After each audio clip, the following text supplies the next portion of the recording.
आज म जुन स्थानमा छु त्यो स्थान नेपालको तराई मधेसको एक उत्कृष्ट विद्यालय श्री माध्यमिक विद्यालय मठिया।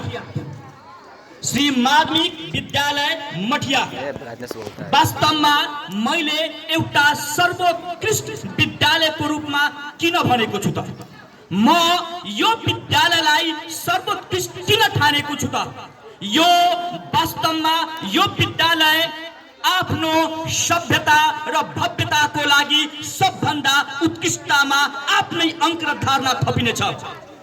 सरकारको आँकडामा या एउटा व्यक्तिगत कुनै आँकडामा नभए तापनि हाम्रा जति पनि समुदाय छन्, समुदाय वर्गले एवं यो मधेसको प्रतीकको रूपमा हरेक जनजनमा हरेक गाउँ गाउँमा यो विद्यालयले आफ्नै छाप छोडेको पाइन्छ।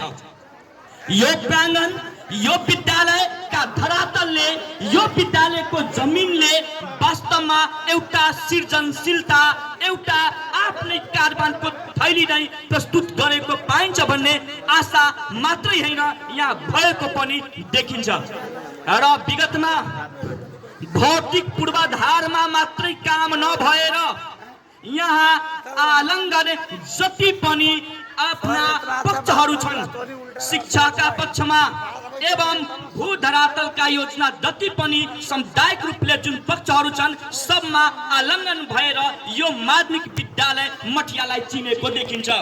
र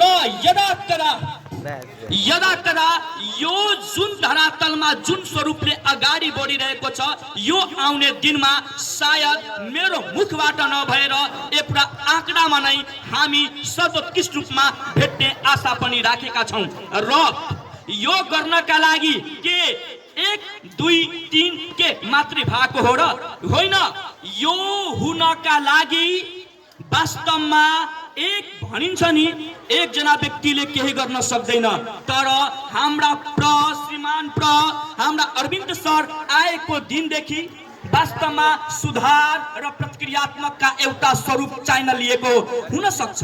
एक दिनमै 2 दिनमै 2 वर्षमा 3 वर्षमा परिवर्तन सोचे जस्तो परिवर्तन नहोला, तर आउने दिनमा एक मोडेलको रूपमा एक नमुनाको रूपमा चिनाउँछु भन्ने आशाको साथ उहाँ प्रतिज्ञा बोकेर आउनुभएको पनि देखिन्छ।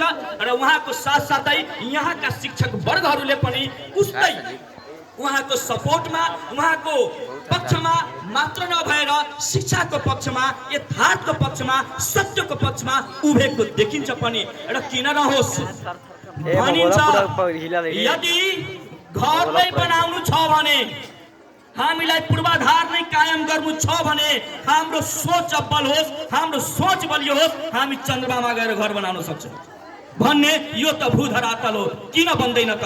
म यतिकै भन्दै आजको जुन विद्यालय परिप्रेक्ष्यमा भनेको छु यसमा आशावादी भइदिनु होला र आशावादी सँगसँगै आफ्नो प्रक्रिया राखिदिनु होला।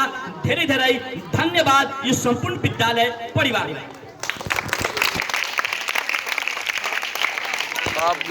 धन्यवाद।